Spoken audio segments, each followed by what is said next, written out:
आज का जो हमारा टॉपिक है वो है classical conditioning theory. Classical conditioning theory. ये जो थ्योरी है ये लर्निंग की थ्योरी है, यानी कि अधिगम, यानी कि सीखते कैसे इंसान। तो सीखने की थ्योरी में एक थ्योरी थी जो किसने दी थी, ये जो दी थी वो दी थी पैवलोव ने। किसने दी थी? पैवलोव ने।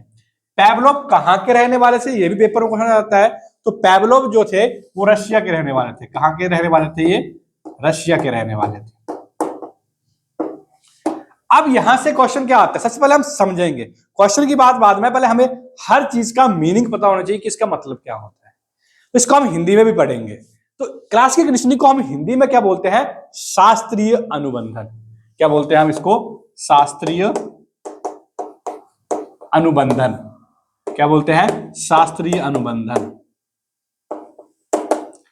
अब सबसे मेन बात यह है कि शास्त्रीय अनुबंधन होता क्या है।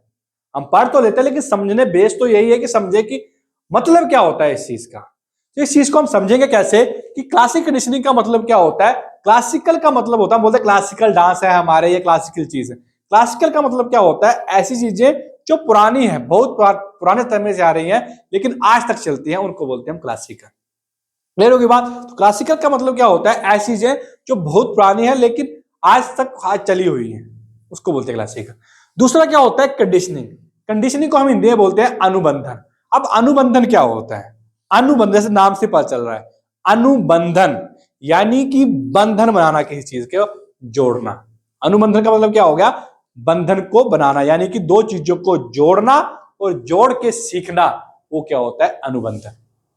आपको एग्जांपल के थ्रू समझाता हूं। जैसे मान लो छोटे स्कूल में जो बच्चे को पढ़ाते हैं तो हम क्या बोलते हैं कि बच्चे को चार्ट दिखाना है, कंक्रीट ऑब्जेक्ट दिखाने हैं, तो उससे अच्छा सीखता है। कैसे सीखता है? जैसे मैंने आपको बोल दिया, जैसे मान लो छोटे बच्चे को पढ़ा रहे हैं, ए फॉर एप्पल, यानी कि एप्पल दिखा दिया। मुझे ड्राइंग प्रॉपर नहीं तो हम क्या बोलेंगे, मान लो दिखा दिया उसको, कोई एप्पल दिखा दिया। जब उसको एप्पल दिखा दिया साथ में ए भी बोल दिया, अब उसके दिमाग में पहले ए ही पता था लेकिन उसने इसको किसके साथ जोड़ दिया? एप्पल के साथ। जब भी वो पहली बार ए को देखेगा तो वो बोलेगा ए मतलब ए फॉर एप्पल। ऐसे वो बी से हमने बता दिया कि बी फॉर बॉल, तो जैसे वो बी बोलेगा तो ऑटोमेटिकली क्या बोलेगा? B for ball. क्लियर होगी बात? तो उसी को बोलते हैं अनुबंधन। जब दो चीजें साथ साथ में हो रही है, ऐसा नहीं है कि मान लो मैं आपको ए अभी बोलूं और एप्पल बाद में दिखाऊं, तब नहीं समझ जुड़ेगी वो चीज। जो चीजें मैं आपको जोड़ रहा हूं वो क्या है? साथ साथ में होनी चाहिए। ऐसे कई बार क्या बोलते हैं, चार दिखाते हैं teacher, A for apple, B for ball, C for cat, तो उसके दिमाग में पिक्चर बनती जाती है। तभी बोलते हैं ना कि हम चार्ट लेके जाएं। वो इसी थ्योरी की वजह से बोला जाता है कि टीचर को टीचिंग एड लेके जाना है, क्योंकि बच्चा जितना देखता है उतना सीखता है, वो सब ज्यादा सीखता है। क्लियर होगी बात? तो कंडीशनिंग का मतलब क्या होता है? जोड़ के सिखाना किन्हीं दो चीजों को। अब इसको हम कैसे ले सकते हैं? जैसे कोई ट्रिक बनाते हैं, फॉर एग्जाम्पल ट्रिक बनाते हैं हम। कोई ट्रिक कैसे बना दिया? जैसे क्या है, जैसे एक ट्रिक मान लेते हैं, क्या थी एक ट्रिक बनाई मैंने कि जैसे आपको पूछा कि किसके गवर्नर जनरल के टाइम पे जो थे वो कांग्रेस बनी थी, यानी कि कांग्रेस बनी थी। तो हमने ट्रिक क्या बनाया कि वो बंदा क्या था? डफर था। तो जैसे मैं आपको पूछूंगा कि बताओ, डफरिन नाम था उसका, ठीक है, तो आपको पहले तो को पता नहीं था इस डफरिन के बारे में, पता भी होगा तो याद नहीं होगा, लेकिन जब मैं आपको बोलूंगा कि कांग्रेस कब बनी थी, तो जैसे मैं बोलूंगा कांग्रेस कब बनी थी, किसके टाइम पे बनी थी, या फिर तो आपके दिमाग में कंसेप्ट आएगा कि सर ने कुछ बोला था कि वो बंदा डफर था, यानी कि वो आपके साथ जुड़ गई है। ठीक है, वो क्या है, तो जो जुड़ गई है तो आप उससे सीख रहे हैं। तो कैसे सीखा आपने कि वो ना डफर था, कांग्रेस बनाई क्योंकि डफर आदमी था, उसने बनने दी, तो डफर बंदा था वो। ठीक है, जैसे एक और है, ठीक है, कि और बड़े बड़े ट्रिक बन जाते हैं, बड़े बड़े ट्रिक होते हैं, अपने अपने तरीके होते हैं, कई कई तरीकों से सीखते हैं हम। तो कंडीशनिंग का मतलब समझने, बेसिक से मतलब क्या होता है? बेसिक मतलब ये होता है कि दो चीजों को जोड़ना और जोड़ के सीखना, दैट इज कंडीशनिंग। ये बात है कि दो चीजों को जोड़ना जो कि साथ साथ हो रही हैं, उनको जोड़ना और जोड़ के सीखना, उसको बोलते हैं हम कंडीशनिंग। अब हुआ क्या? अब क्या इस थ्योरी को एक और बहुत सारे नाम से जाना जाता है, लेकिन हम अभी एक दो ही नाम पढ़ेंगे। इस थ्योरी को हम क्या बोलते हैं? इस थ्योरी को हम एस टाइप थ्योरी भी बोलते हैं। इस थ्योरी को क्या बोलते हैं हम? S type theory. अब एस टाइप थ्योरी बोलते क्यों है और एस होता क्या है यही पता होना चाहिए। तो जब भी कोई चीज पढ़नी है तो उसको डीप से समझना है कि इसका मीनिंग क्या है, क्योंकि साइकोलॉजी जो आती है वो आपको आती है एप्लीकेशन बेस्ड भी आने लग पड़ी है। पहले जो था एचपीटेट में एप्लीकेशन बेस्ड नहीं आता था, पहले थ्योरी का नाम पूछते, अब वो एप्लीकेशन बेस्ड डालता है, तो वो चीजें आपको समझना चाहिए। अब एस का मतलब क्या होता है ये पता होना चाहिए। एस का मतलब होता है स्टूमुलस। क्या होता है? स्टूमुलस, या फिर हम हिंदी में बोलते हैं हम उद्दीपक। हिंदी में इसको बोलते हैं उद्दीपक। अब सबसे पहले ये समझेंगे उद्दीपक होता क्या चीज है। उद्दीपक हर वो चीज जो हमारे इन्वायरमेंट यानी कि हमारे आसपास हर एक चीज जो हमें रिएक्ट करने के लिए मजबूर कर दे, वो सारी चीजें क्या होती है? स्टिमुलस। फॉर एग्जांपल बताता हूं, आपके सामने शेर आएगा तो आप डर जाएंगे, ठीक है। आपके सामने मक्खी आएगी तो आप क्या करेंगे? उसको मार देंगे। क्या बोलता है? यही बोलता है, यही होता है स्टिमुलस। स्टिमुलस वो चीज होती है जो आपको रिएक्ट करने के लिए मजबूर कर देंगे, ठीक है। सांप से अगर सांप होगा तब भी आप डर जाएंगे, ठीक है। तो वो क्या होता है? उद्दीपक। उद्दीपक हर एक चीज जो आपको रिएक्ट करने के लिए मजबूर कर दे। आपके सामने खाना होगा तो आपके मुंह में लार टपकने लग पड़ेगी, वो क्या है? वो स्टिमुलस होता है, यानी कि उद्दीपक होता है। क्लियर होगी बात? कि ऐसी चीज जो आपको अपनी तरफ रिएक्ट करे। ऐसे मान लो कोई साड़ी का शौकीन है, कोई कपड़े लेने का शौकीन है, कोई खाने का शौकीन है, कुछ चीज का हर किसी का अपना अपना दायरा होता है। तो जो चीज उसको अच्छी लगती है वो ऑटोमेटिकली आप उसको अपनी तरफ खींचती है। जैसे कोई गाने का शौकीन है तो वो जैसे कोई गाना लगा होगा वो ऑटोमेटिकली गाना शुरू कर देगा। तो वो क्या है? वो सारी चीजें क्या होती है? स्टिमुलस होती है, ठीक है। अब स्टिमुलस भी आगे दो तरह का होता है। देखिए सबसे पहले हम पढ़ेंगे कि स्टिमुलस जो है इस थ्योरी का बेस समझते हैं कि प्रैक्टिकल किसके ऊपर किया गया था। तो पेपर में क्वेश्चन आता है कि एक्सपेरिमेंट किसके ऊपर किया गया था। तो एक्सपेरिमेंट जो किया गया था वो डॉग के ऊपर किया गया था। जो पैवलोव थे वो कुत्ते के ऊपर एक्सपेरिमेंट कर रहे थे। वो एक्सपेरिमेंट लर्निंग का नहीं कर रहे थे, वो जो एक्सपेरिमेंट कर रहे थे वो सिर्फ और सिर्फ सैलिवेशन, यानी कि बच्चा कुत्ता जो है वो खाना कैसे पचाता है, खाना कैसे पचता है, उसके ऊपर एक्सपेरिमेंट कर रहे थे। तो क्या हुआ? उसने देखा वो कुत्ते को खाना दे रहा था। अब खाना देगा तो हर किसी के मुंह में पानी आएगा, तो कुत्ते के मुंह में पानी आना पड़ा। तो थोड़े टाइम के बाद क्या हुआ कि वो चल रहा था या मान लो दरवाजा खोल रहा था, तब भी उसके दिमाग में ऐसा लगा कि दरवाजा खुलेगा, यानी कि दरवाजे के खुलने से एक आवाज आई, तब भी वो मुंह में लाट पकाने लग पड़ा। उसने सोचा कि कुछ ना कुछ तो वो सीख रहा है। तो उसी के बेसिस के ऊपर उसने एक थ्योरी दे दी, उसको बोलते हैं क्लासिक। इसने क्या बोला कि स्टिमुलस भी दो तरह का होता है। एक होता है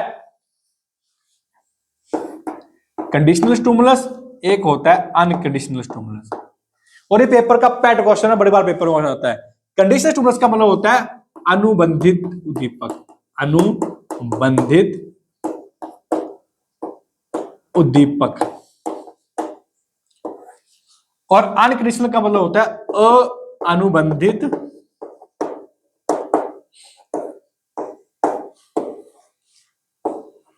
उद्दीपक,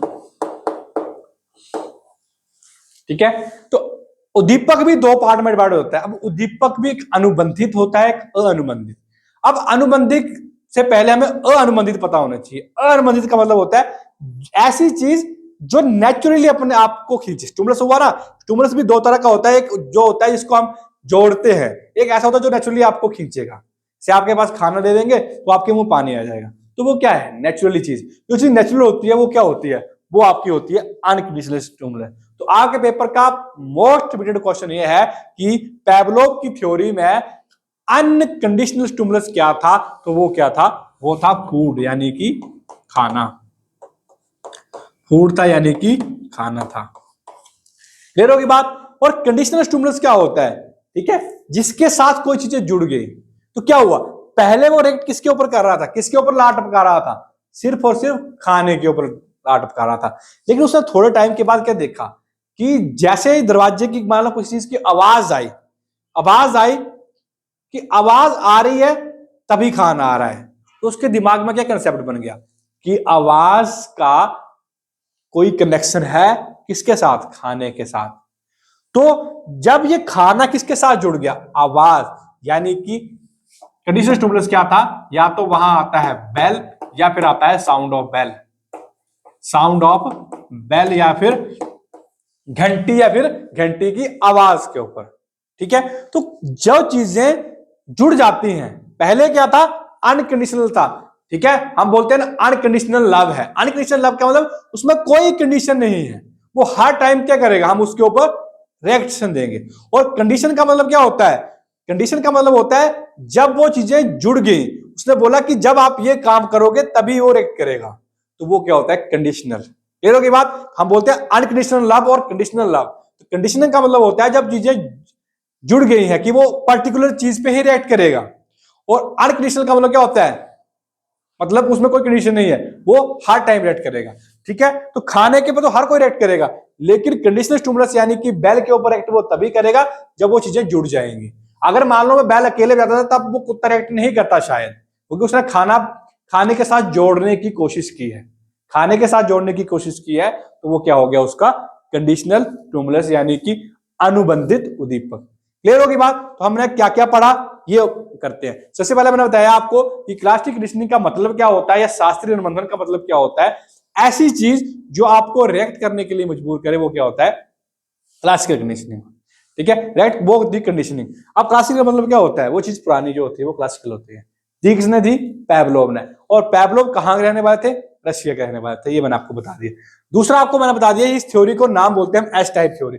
अब एस टाइप क्यों बोलते हैं, पता तो ये होना चाहिए। एस का मतलब क्या होता है, स्टिमुलस यानी कि उद्दीपक। अब उद्दीपक क्या चीज होती है, वो हर एक चीज जो आपको रिएक्ट करने के लिए मजबूर करे वो क्या होती है, उद्दीपक होती है। ठीक है, अब वो भी दो तरह से डिवाइड हो जाता है। ठीक है, एक होता है कंडीशनल, एक होता है अनकंडीशनल स्टिमुलस। ठीक है, तो पहले हमें यह पता होना चाहिए कि एक्सपेरिमेंट किसके ऊपर किया गया था। जो एक्सपेरिमेंट किया गया था वो कुत्ते के ऊपर एक्सपेरिमेंट किया गया था, यानी कि डॉग के ऊपर एक्सपेरिमेंट किया था। वो क्या करता था, कुत्ते को खाना देता था, खाना दे रहा था, कुत्ता रेड कर रहा था, लेकिन उसके दिमाग में क्या हुआ, उसने बाद में क्या किया, जब वो दरवाजा खोल रहा था तो कुछ आवाज आ रही थी एक्स्ट्रा वाले, तो जो आवाज के ऊपर भी रिएक्ट करना शुरू कर दिया, तो उसके दिमाग में ये कंसेप्ट आ गया कि इसका कोई रिलेशन इसके साथ है, तो उसको क्या बोलते हैं हम, स्टिमुलस। ठीक है, अब जैसे उसने आवाज के साथ जुड़ गया तो वो क्या हो गया, कंडीशनिंग हो गई। जब वो ये कंडीशन का मतलब क्या होता है, एक पर्टिकुलर टाइम पे ही रिएक्ट करेगा, उसको दिमाग में वो चीज बैठ गई। और अनकंडीशनल का मतलब क्या होता है, वो नॉर्मली नेचुरली हम किसी के साथ ऊपर रिएक्ट कर जाते हैं, वो हमारा क्या होता है, अनकंडीशनल होता है। जैसे फॉर एग्जांपल छोटा बच्चा है जो पहली बार जाएगा हॉस्पिटल तब नहीं रोता है, लेकिन जब वो देखता है कि मान लो जैसे कोई डॉक्टर को देखता था, वो पहली बार देखेगा उसको टीका लगाएगा रो पड़ेगा, दूसरी बार अगर आपको उसको लेके जाएंगे तो वो डॉक्टर को देख के ही रोने लग पड़ता है। वो क्या है, वो कंडीशनिंग है कि उसके दिमाग में ये कंसेप्ट बैठ गया है कि जो व्हाइट कलर की ड्रेस डाल के बैठा होता है, उसके यहाँ कुछ डाला होता है, वो डॉक्टर होता है, और डॉक्टर क्या लगाता है, सुई लगाता है, और उसके थ्रू उसके व्यवहार में चेंज आता है। और व्यवहार में चेंज करना क्या होता है, अधिगम यानी कि लर्निंग होता है। Thank you class.